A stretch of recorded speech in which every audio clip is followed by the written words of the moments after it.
Hello everyone, welcome back. Myself Jayashree. आज की class में हम लोग कवर करने वाले डाइवर्जेंस टॉपिक। ठीक है, तो हेडिंग डाल लीजिए आप लोग, डाइवर्जेंस। इलेक्ट्रोस्टैटिक्स के लिए जो पिछला लेक्चर था उसमें हमने क्या किया था, ग्रेडियंट किया था। ठीक है, इस वाले के अंदर हम लोग ये वाला कर रहे हैं। तो सबसे पहले ये कि डाइवर्जेंस लिया किसका जाता है, किसी वेक्टर फंक्शन जो होता है उसका डाइवर्जेंस लिया जाता है। ठीक है, तो डाइवर्जेंस किसी वेक्टर फंक्शन का डिफाइन होता है। Divergence of a vector function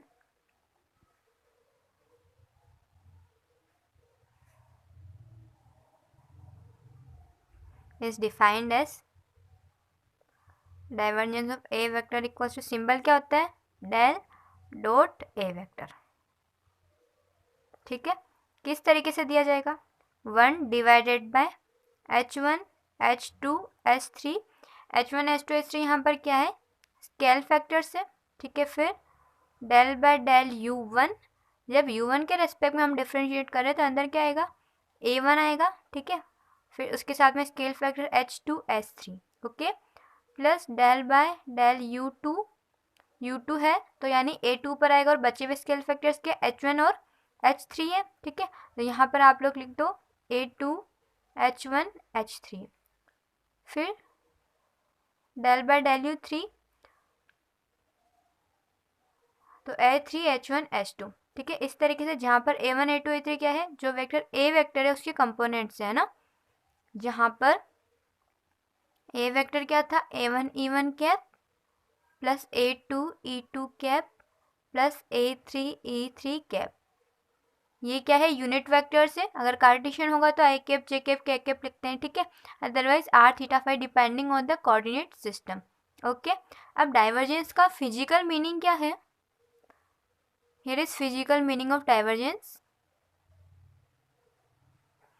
देखो,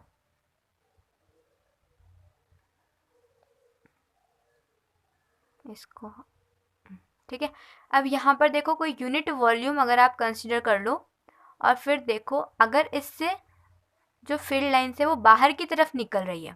ठीक है, अगर फील्ड लाइन्स बाहर की तरफ निकल रही है, इसका मतलब ये हुआ कि जो डाइवर्जेंस है वेक्टर फील्ड का वो क्या है, यहाँ पर पॉजिटिव आ रहा है।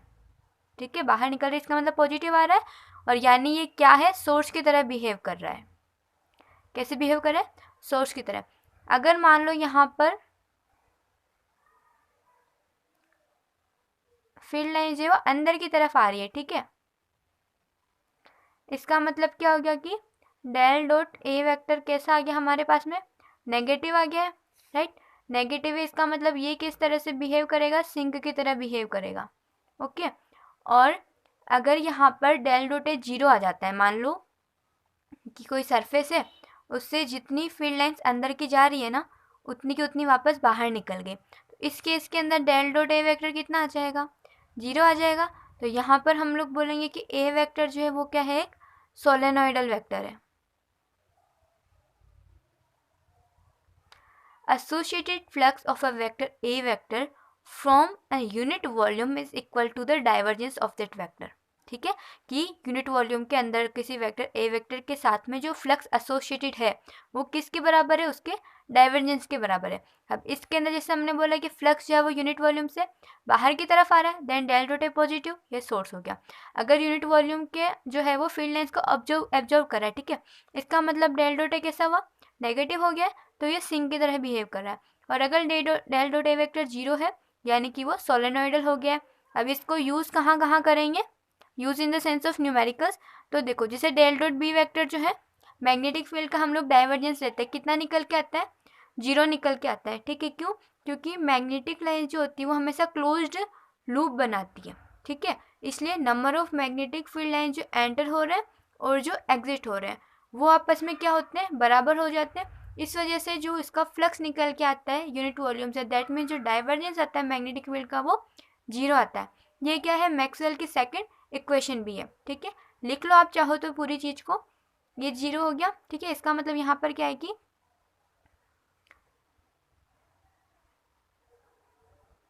Magnetic field lines from sorry form close loop, ठीक है, क्लोज लूप बनाती है। So number of field lines entering equals to exit, short में लिख लो, ठीक है। ये डाइवर्जेंस ऑफ मैग्नेटिक फील्ड 0 होता है, ये चीज़ हो गई। उसके बाद में सेकंड हम क्या करें, चलो मैग्नेटिक फील्ड का डाइवर्जेंस तो 0 हो गया। अगर हम इलेक्ट्रिक फील्ड का लें तो इलेक्ट्रिक फील्ड का अगर जब हम डाइवर्जेंस लेते तो क्या निकल के आता है, रो डिवाइडेड बाय एप्सिलॉन नॉट, अगर फ्री स्पेस है तो, और बाकी उसको एप्सिलॉन कर देना, ठीक है। इसको गोज लॉ भी बोलते हैं, जहाँ पर रो क्या है, वॉल्यूम चार्ज डेंसिटी है, ठीक है। तो आपको डाइवर्जेंस के अंदर नॉर्मल चीज़ ये है, डाइवर्जेंस क्या होता है, वेक्टर फील्ड का इस तरीके से डिफाइन होता है, ये आपको जरूर से याद होना चाहिए, रट लो एकदम, 1/h1 h2 h3 del by del u 1 a1 लिखोगे, ये चीज़ इस तरीके से सारा फिजिकल मीनिंग है। फिर ये दोनों इक्वेशंस है। अब एक काम करते हैं, क्वेश्चन सॉल्व कर लेते हैं इसके लिए, ठीक है।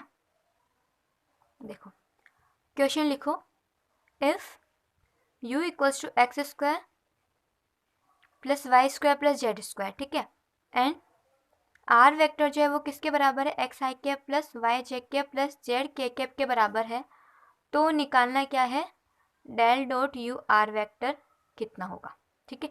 यानी यू आर वेक्टर का डाइवर्जेंस हमको कैलकुलेट करना है, यू क्या है, आर क्या है, जो हमको गिवन है। अब देखो आप चाहो तो इसको कार्टेशियन से भी कर सकते हो, चाहो तो इसको स्फेरिकल कोऑर्डिनेट सिस्टम से भी सॉल्व कर सकते हो, राइट। और एक और तरीका इसके अंदर क्या है, देखो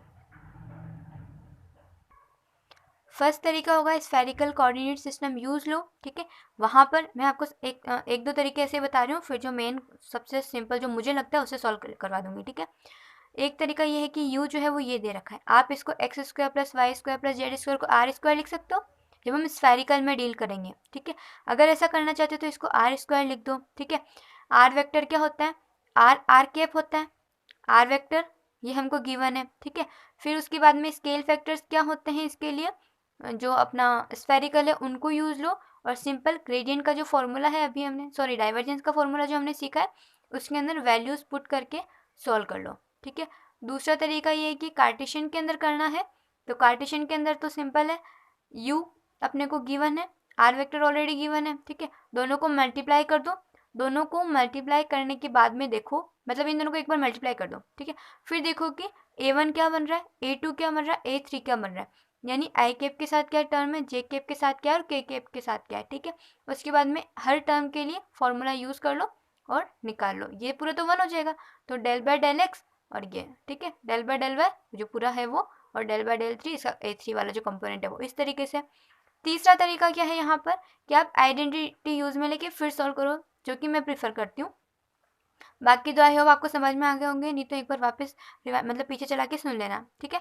अब देखो इसमें जो प्रॉपर्टी होती है कि डेल डॉट फाई ए वेक्टर वो किसके बराबर होता है, फाई स्केलर है ना, एक तो इनका ऑर्डर, ठीक है, फाई स्केलर है तो स्केलर का हम लोग बाहर ले लेते हैं एक बार, और डेल डॉट, तो अगर ये ए वेक्टर है तो किसी वेक्टर के लिए क्या हम ग्रेडियंट ले सकते हैं, नहीं ले सकते ना, वेक्टर के लिए हम लोग क्या डाइवर्जेंस लेंगे, तो फाई को तो बाहर ले लो और ए का डाइवर्जेंस ले लो, यानी एक तरीके से देखो कि एक बार के लिए जो डेल है वो ए के ऊपर ऑपरेट हो गया, इसके ऊपर कैसे ऑपरेट होगा, तो डाइवर्जेंस के फॉर्म में ऑपरेट होगा, प्लस उसके बाद में इसके ऊपर हो गया। अब इसकी चांस आएगी तो ए वेक्टर को ऐसा कैसे लिख दूँ, फिर फाई के ऊपर जब ये ऑपरेट होगा तो क्या ये डाइवर्जेंस की तरह हो सकता है, नहीं हो सकता है, फाई स्केलर और स्केलर के ऊपर ग्रेडियंट ऑपरेट करना होता है, इसका मतलब डॉट प्रोडक्ट ग्रेड फाई, क्योंकि किसी भी स्केलर का जब ग्रेडियंट लेते हैं तो वेक्टर निकल के आता है, तो उसका इसके साथ में हम डॉट प्रोडक्ट कर देते हैं,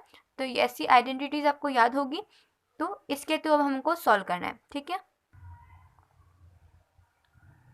अब इसको लिख दो, क्या लिखोगे, u del dot R vector plus R vector gradient of u, solve करो इसको, डेल डॉट आर करोगे तो क्या होगा, अब आपको अगर याद हो तो डेल डॉट आर वेक्टर कितना आता है, 3 आता है, अगर नहीं पता है तो कोई प्रॉब्लम नहीं है, इसको लिख दो डेल बाय डेल एक्स, और वो पूरा सॉल्व करके आर वेक्टर को भी कंपोनेंट फॉर्म में लिखोगे तो क्या आएगा, 1 + 1 + 1 3 बन जाएगा, ठीक है। सॉल्व करके देख लेना, बाकी प्रैक्टिस से याद हो जाएगा, डेल डॉट आर वेक्टर 3 होता है, ठीक है। तो ये तो हो गया 3 3u plus R vector dot gradient of U. अब यू हमारे पास में ये है, इसका जब आप ग्रेड लोगे तो क्या चीज़ बनेगी, देखो यू हमारे पास में क्या, X square plus Y square plus Z square.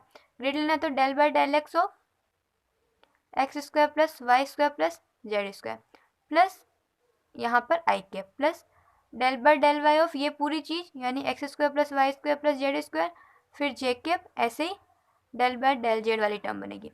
तो निकल के क्या आएगा यहाँ से, बाकी का दो का तो जीरो, केवल इसका बनेगा, क्या बनेगा 2x आई कैप प्लस इधर से क्या आएगा 2y जे कैप प्लस इधर से क्या आएगा 2z के कैप।